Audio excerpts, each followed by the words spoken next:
lesson 2 in creative writing. Now, wait a little bit as I adjust our background. Wait. Okay, a bit better. I want it to be a bit clearer. Okay, so that's better.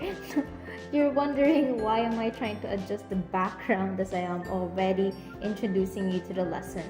Well, our lesson for today is writing something so that our readers can see what we are writing about vividly, clearly, just like my background, okay? Just like this background on this slide or on this video. At first, it's black and white, and then it had the colors in it, but it's still blurry, and then as I adjusted it, it became clearer, right? So just like writing, we want our readers to vividly see what is going on in our story, okay? Or on something that we are trying to describe, just like a certain sensation, okay? So talking about sensation, we have our senses, right? Our 5 senses that can help us feel different kinds of sensation, like the sense of sight, the sense of smell, the sense of hearing, taste, and touch, okay? So I'm talking about imagery. Okay, so imagery. What are the 5 types of imagery? We have the auditory, the gustatory, the olfactory, the tactile, and the visual. Okay, the sense of sight for visual. Now, how are we going to apply the imagery in writing? Now, let's take for example a baby. A baby is crying. So we could just say, this is for auditory, okay? So we could just write, a baby is crying in his crib by the corner of the room. Now, with this description, it's kind of boring, right? So as a reader, okay, I know now that there's this baby by the corner of the room crying. But I want you to, or as a reader, I want to know, or I really wanted to feel or hear how is this baby crying without seeing it. I'm just reading it, right? So I just read about it that, there's a baby crying by the corner of the room. Now, as a writer, you have to vividly describe how the baby was or is crying. Okay, so let's take a look at this example. A baby with an ear-breaking shriek cried in his crib. Okay, so we had that descriptive or that description we're in with an ear-breaking shriek. So the baby is like crying on top of his voice. So we can imagine that it's really noisy. My ears are already ringing, hearing the baby cry, or not just cry but shriek. Okay, the baby shrieking. Okay, so that's one way for us to describe something to make it to intensify the sensation that the reader is having. Okay, based from our first example, that's kind of boring. Okay, crying, umiiyak siya. So done. But then if you try to describe it even more, then the readers can really feel that kind of sensation. It's hurting the ears of the characters. Okay, let's have another example. Ooh, eating ice cream. So this is for the sense, the gustatory, or the sense of taste. Now we have here, we can describe it in a way that the mint ice cream has a nice silky and smooth texture with bitter dark chocolate chips, which adds a little crunch and bitterness, which I like. Okay, so I read that with all those emotions in it. And if you describe eating ice cream something like this, then that way, then the readers can imagine, ooh, that's silky, yummy, bitter, dark chocolate with the chips and a little bit of crunch and bitterness and all those flavors mixing in inside the mouth of the character whoever's eating the ice cream. Okay, it makes you want to crave for an ice cream as well, with topped with dark chocolate and some chips. Okay, so it adds to that sensation instead of just saying, oh, the character is eating chocolate ice cream, dark chocolate ice cream. That's it. Okay. So again, using your imagery, you can heighten the sensation of your readers. We use imagery to enhance the sensation that our readers are having. It gives that feeling of not just reading your work, but experiencing it for themselves. No? You imagine your reader is experiencing your writing, not just reading it, but experiencing it like firsthand. Okay, so what are the other ways to write, or what are the other techniques in descriptive writing so that your readers can really feel what's going on in your novel or short story? Okay, so we can also use figures of speech. Yes, figures of speech. We have a simile, metaphor, irony, hyperbole, alliteration, pun, personification, oxymoron, apostrophe, and there's a lot more. There's more than 20 figures of speech out there, and you've been taught about figures of speech since elementary days, right? And then it's we kept on reviewing about it every year from junior high school, and I already trust that you already know about figures of speech. But just a short recap, let's have a short activity. Just go on as we discuss it. Okay, you're not going to answer this on a piece of paper. Just answer with me as you watch the video. Okay, let's go. Shut up. Recap. Number 1. What figure of speech was used to this? You are my knight and shining armor. If you have answered metaphor, congratulations, you are right. So metaphor is used in this. You are my knight and shining armor. So you have compared someone to a knight and shining armor. Okay, number 2, Sarah asked her husband to buy the Sploosh Splash Femme 3000. Okay, so what figures of speech was used? This is alliteration. Alliteration because there's that repetition of the sound, the first letter of the word, the consonant, okay, the sound or the consonant S in the first letter of words which are approximately placed together. Okay, Sarah asked her husband to buy the Sploosh Splash Spam. Okay, so this is alliteration. Number 3, I'm so mad I could chew nails. Okay, so this is an example of hyperbole. Hyperbole, there's the exaggeration of being mad and then you could chew on nails. Could you really chew on nails? I might be mad, but I wouldn't do that. Okay, so number 4. Oh, hear old Triton blow his wrath horn. So what figures of speech? This is assonance. Now assonance means that there's that vowel sound repeated in this line.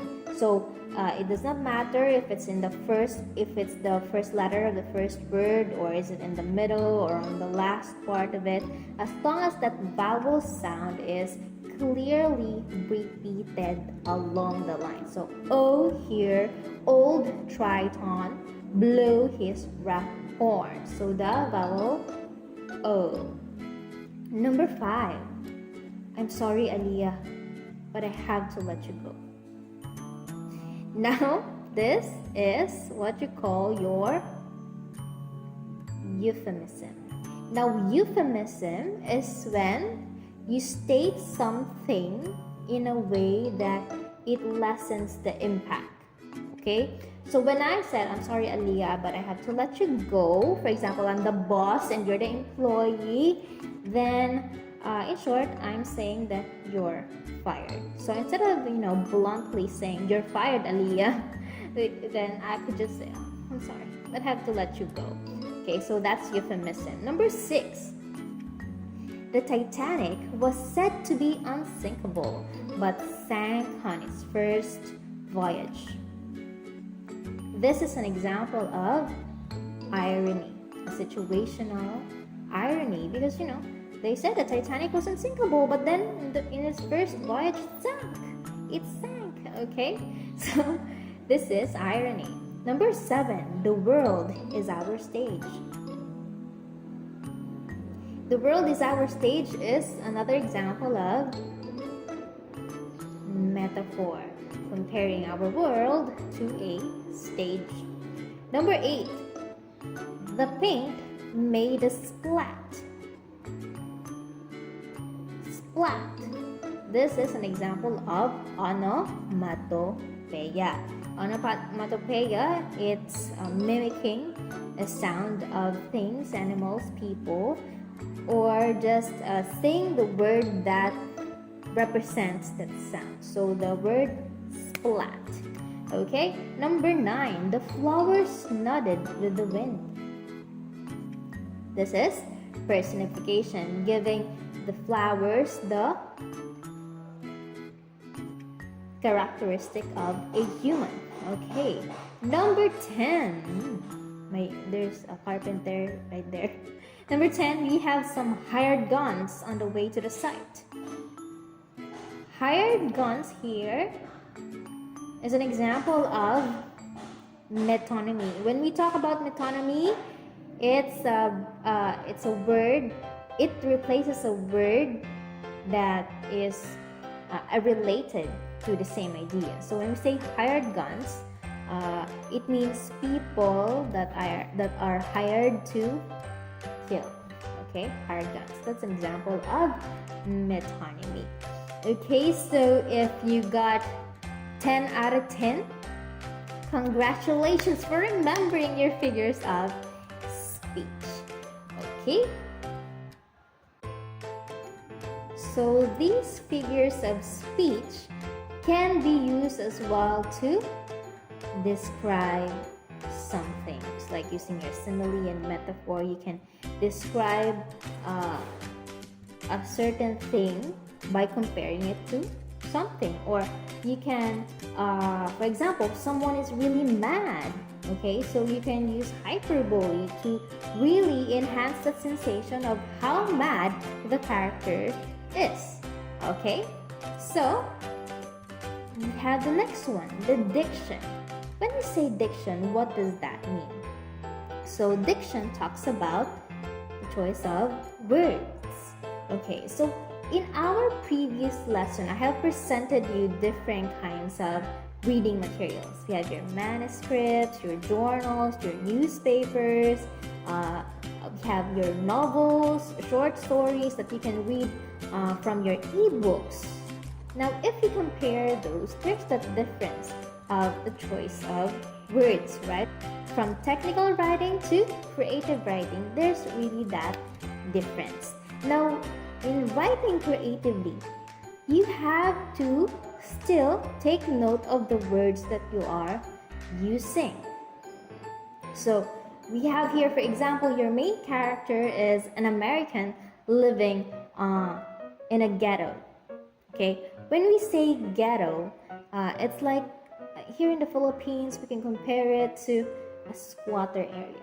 Okay, the people living in a ghetto are those who are economically challenged or poor. Okay, so whether this is not something that we discriminate them or what, but most of them speak in a certain way, right? Speak in a certain way. So for example, your main character is from the ghetto, so it's expected that that character speaks in a different way compared to the people living in a city. Okay, so when you pick your words, when for example the character is talking, instead of saying that I don't have any money, instead of saying that, or instead of writing that line for the dialogue, you have to write it in this way: I ain't got no more money. Okay, so that's one way for the readers as well to really feel the character. Na it's not just written haphazardly. Okay, that it means that you really took a research on how your main character should act, how your main character should talk. So with your choice of words, it's really important to give that sensation as well to your readers. So again, diction refers to the linguistic choices a writer makes to effectively convey an idea, a point of view, or tell a story. Now, I have here another example. For example, a businessman in a meeting would not say, "Hey, yo, what's up, guys? It's good to see you." Right? So if your situation or if the setting of your story is on a meeting, then you should put that dialogue wherein the main character is saying something formal, like good afternoon or good evening, I'm sorry, I am late, something like that. It's more formal, unless of course the boss and your main character are they're like co-owners of the corporation, that they could just, hey, yo, what's up, man, guys, it's good to see you, something like that. Okay, so it still matters on how are you going to choose the words. Are they close, or are they having a relationship of an employee and employer? So of course you have to adjust how the characters speak to each other. So in diction, you have to think about who are you writing for, who are you writing about. So in the first question, who are you writing for? Are you writing for children like ages 10 to 12 or 8 to 9, or high school students or college students? Now you have to also think about your diction or your choice of words, and of course the younger, the simpler the words will be. And who are you writing about? Just like what I said earlier, who's your character? Then you have to think about, you have to research about that character, how will he speak, how will he communicate with other people. So you have to make sure that the choice of words or your diction are appropriate. Okay, I have here a script from a play. This was written by Celino Agana Jr. Now, the title of this play is The New Yorker in Tondo. Now, the characters here in this excerpt is Tawny, the suitor of the main character, and Mrs. Mendoza, or Mrs. M, the mother of the main character. Now, the main character here is from Tondo. Okay, when we say Tondo, it's like also, a place wherein most of the people are poor. And that main character went to New York and she came back. Now, this is a conversation between Tony and Mrs. Mendoza. Let's take a look at the choice of words of the writer. But is that you, Aling Atang? Of course, it's I, foolish boy. Who did you think it was? Carmen Rosales?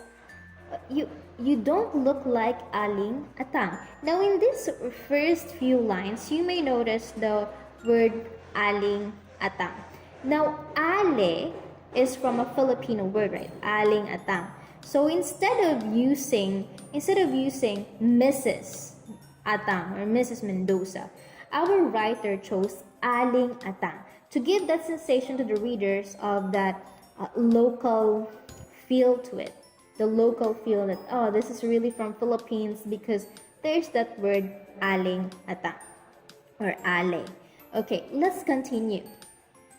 We have here as well Palikero. Oh, you are such a palikero as ever, Tony. But come in.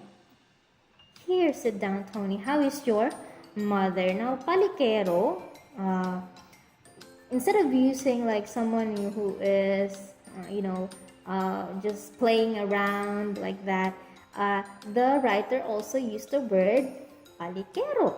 Okay, and if we go down a bit more, there's ay my kumare. How bored she might be out there. Now, even though these words are not in English, still, by inserting these words in this play, it gives your readers that local feel to it.